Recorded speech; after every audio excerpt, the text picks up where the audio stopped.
A incrível história de Jonas, o profeta fugitivo. Você já tentou fugir de algo que sabia que tinha que fazer? Hoje vou contar uma das histórias mais extraordinárias da antiguidade. A história de um homem que tentou fugir de Deus, acabou no lugar mais improvável que você pode imaginar e aprendeu uma lição que mudaria sua vida para sempre. Esta é a história de Jonas, o profeta fugitivo.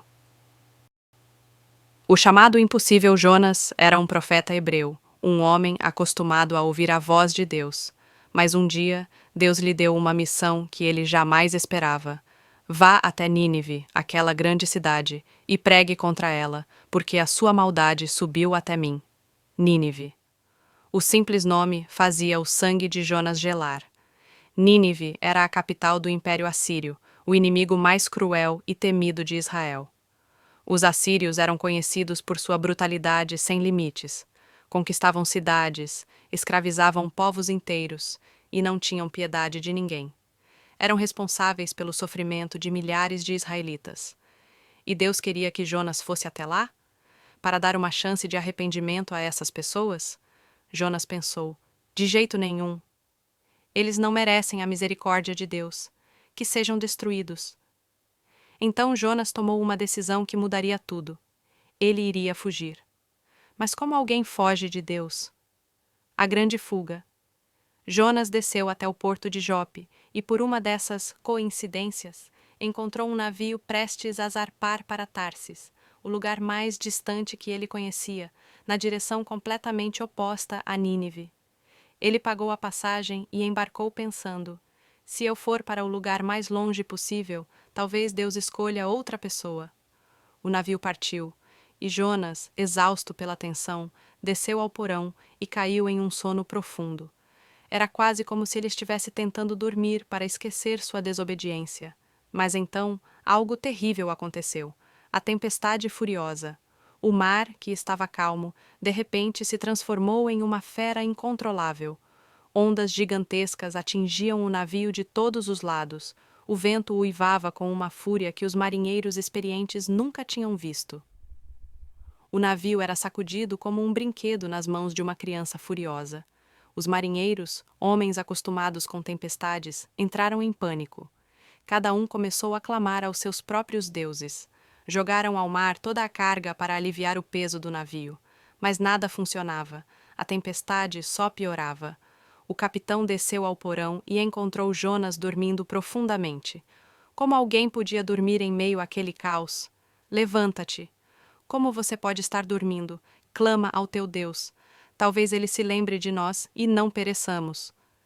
Lá em cima, os marinheiros decidiram lançar sortes para descobrir quem era o culpado daquela desgraça. E a sorte caiu sobre Jonas. Todos se voltaram para ele. Quem é você? O que você fez? De onde você vem?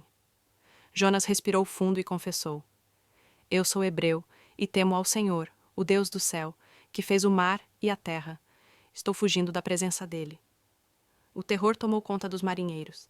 Este homem estava fugindo do Deus que criou o próprio mar, que agora tentava destruí-los.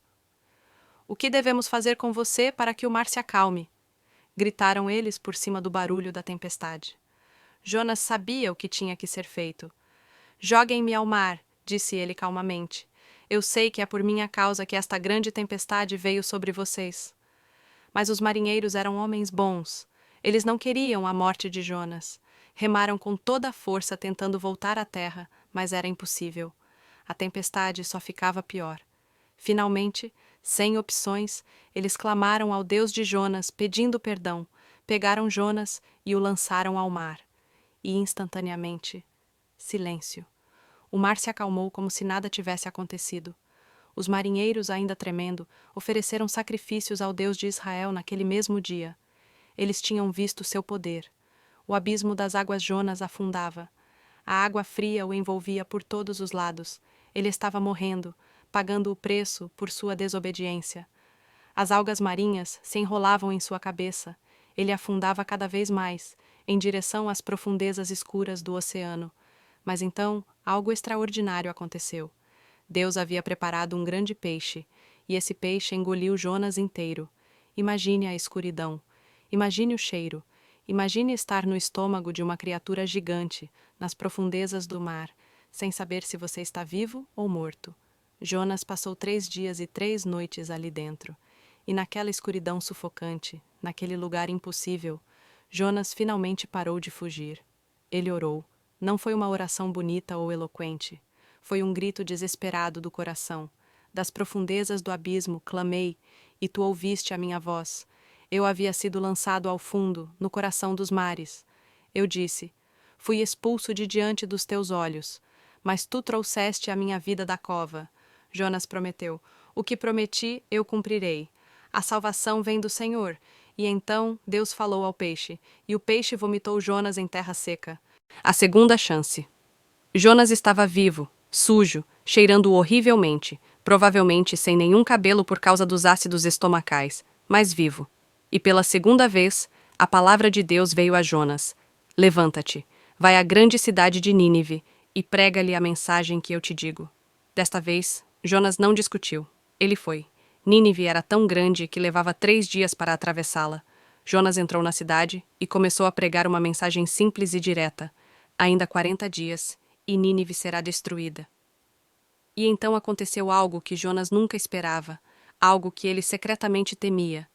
Eles acreditaram. O rei de Nínive ouviu a mensagem. Ele desceu de seu trono, tirou suas vestes reais, cobriu-se com pano de saco e sentou-se sobre cinzas. Ele decretou jejum para toda a cidade. Homens, mulheres, crianças e até os animais.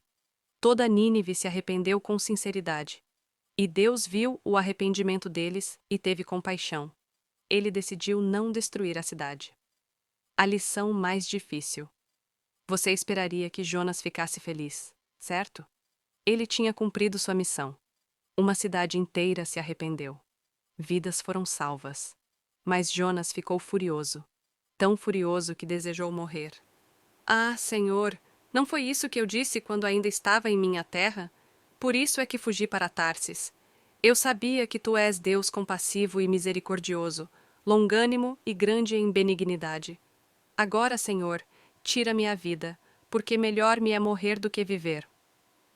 Jonas saiu da cidade e fez uma barraca para se sentar e ver o que aconteceria. Ele ainda tinha uma esperança secreta de que Deus destruísse Nínive. Então Deus preparou uma planta, que cresceu rapidamente e fez sombra sobre a cabeça de Jonas, aliviando seu desconforto. Jonas ficou muito feliz com aquela planta, mas no dia seguinte, Deus enviou um verme que atacou a planta, e ela secou. O sol escaldante bateu na cabeça de Jonas, o vento oriental quente soprou, e Jonas quase desmaiou. Novamente ele disse: melhor me é morrer do que viver. E Deus perguntou: é justo você se irritar por causa da planta? Sim, Jonas respondeu. É justo. Estou com tanta raiva que quero morrer. Então Deus disse algo que Jonas nunca esqueceria. Você tem pena dessa planta, embora não tenha cuidado dela nem a tenha feito crescer. Ela nasceu numa noite e numa noite morreu. Mas Nínive tem mais de 120 mil pessoas que não sabem nem distinguir a mão direita da esquerda, e muitos animais também. Não deveria eu ter piedade dessa grande cidade? E assim termina a história de Jonas, não com um final feliz amarrado com laço, mas com uma pergunta que ecoa através dos séculos. Jonas aprendeu que você não pode fugir de Deus, não importa quão longe você vá. Aprendeu que Deus é maior que nosso orgulho, nossos preconceitos e nosso desejo de vingança. Aprendeu que a compaixão de Deus se estende até mesmo àqueles que consideramos nossos piores inimigos. Mas a pergunta permanece: Jonas aceitou essa lição? O livro termina com a pergunta de Deus ainda ecoando no ar, sem resposta. E talvez seja proposital, porque essa pergunta não é só para Jonas, é para cada um de nós. Existe alguém que você acha que não merece perdão? Existe algo que Deus está pedindo que você faça, mas você está fugindo? Você está mais preocupado com suas próprias conveniências do que com o destino de outras pessoas? A história de Jonas nos lembra que a misericórdia de Deus é maior que nossa compreensão, que seu amor alcança até os lugares mais improváveis, e que, às vezes, a maior jornada não é a que fazemos geograficamente, mas a que fazemos dentro de nossos próprios corações. E você? Qual é a sua resposta à pergunta de Deus? Se esta história tocou seu coração, deixe seu like, compartilhe com alguém que precisa ouvir essa mensagem e se inscreva no canal para mais histórias que transformam vidas.